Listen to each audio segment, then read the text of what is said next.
Overnight, the United States launched new strikes on Iran. This morning, inflation printed at its highest level in 3 years. Every major index closed red. And yet, here's the number nobody is talking about. Nearly 2/3 of all US stocks actually went up today.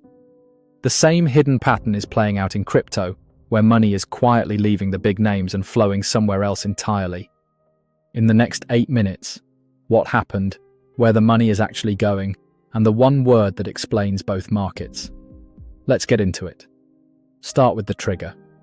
Hopes for a US-Iran peace deal faded after the US military said it launched new strikes against the country over the downing of an Apache attack helicopter on Monday night. Central Command called the strikes self-defense in response to what it described as unjustified Iranian aggression. Washington hit Iranian air defense systems near the Strait of Hormuz, sending oil prices surging and triggering risk-off sentiment across digital assets. The president then raised the stakes further.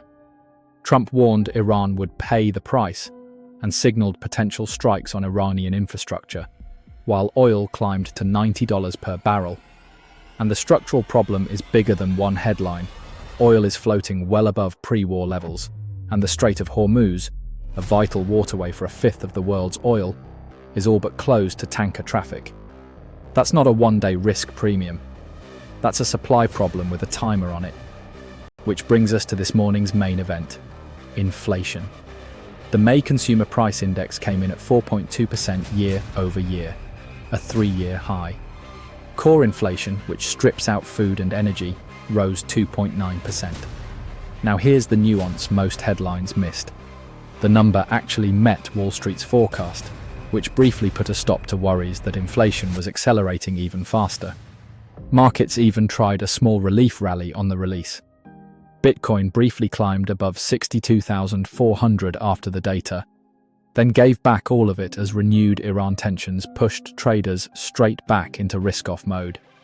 In line or not, 4.2% is a hostile number for risk assets, because an energy-induced inflation spike could push central banks toward raising rates, and a hot reading bolsters bets that the Federal Reserve may hike before the end of the year. Rate hikes. In 2026. That word is back on the table. So how did stocks take it? On the surface, badly. The decline wiped out this week's advance, driving the S&P 500 down about 1%, while the closely watched gauge of chipmakers slipped 3%. The VIX, the market's fear gauge, jumped 10%. The single stock damage was concentrated exactly where you'd expect. Supermicro Computer plunged over 17% after announcing a $7 billion equity raise, while sector leaders like Nvidia and Micron extended their pullback. Robinhood, meanwhile, jumped 6%. But now, the number that changes the whole story. While all major indexes declined, a remarkable 62.7% of US stocks were actually advancing, a broadening of the trade across US markets. Read that again. The indexes fell because the handful of giant AI names that dominate them fell.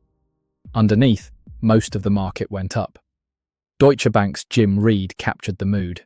Markets are straddling extreme scenarios, oscillating between deal or no deal with Iran, and swinging between 1999-style AI exuberance and 2000-type tech crash fears.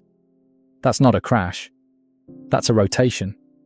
And here's where it gets interesting for crypto, because the identical pattern is happening on-chain. The flow data tells it cleanly. CoinShares data shows investors rotating into listed products based on XRP and Solana, while Bitcoin and Ethereum products posted heavy weekly outflows. Money isn't leaving crypto. It's changing seats, out of the majors, into the challengers. Look at Solana specifically. The price chart is ugly. SOL trades around $64, down roughly 15% on the week. But the institutional picture is the opposite. According to a new Messari report, Wall Street and payment giants are quietly taking over Solana, moving billions onto the network for tokenized funds and global payments even as the broader market cools. Western Union launched USDPT, a dollar-backed stablecoin on Solana issued by Anchorage Digital Bank, for around-the-clock settlement. Mastercard has added the network to its payment settlement system. Daily activity runs at roughly 79 million transactions and 4.6 million active addresses. And the tech roadmap is moving. Alpenglow, the largest consensus overhaul in Solana's history, is live on a community test cluster. Falling price, rising usage, institutional money flowing in. Sound familiar? It's the same divergence we keep seeing across this entire market. So what matters from here? 3 things. First, the Strait of Hormuz. As long as a fifth of the world's oil sits behind a choke point, every headline reprices inflation, and inflation reprices everything else. Second, Friday. The SpaceX IPO is expected, and it could be the largest public offering in history. A massive test of whether there's still fresh appetite for risk, or whether it drains liquidity from everything around it. Third, the flows.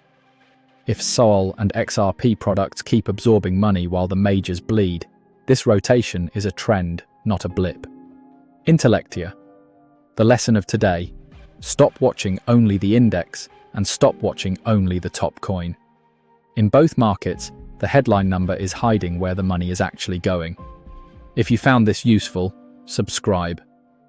Every Monday, Wednesday, and Friday, I cut through the noise on crypto, tech, and macro. No hype, just the signal. See you in the next one.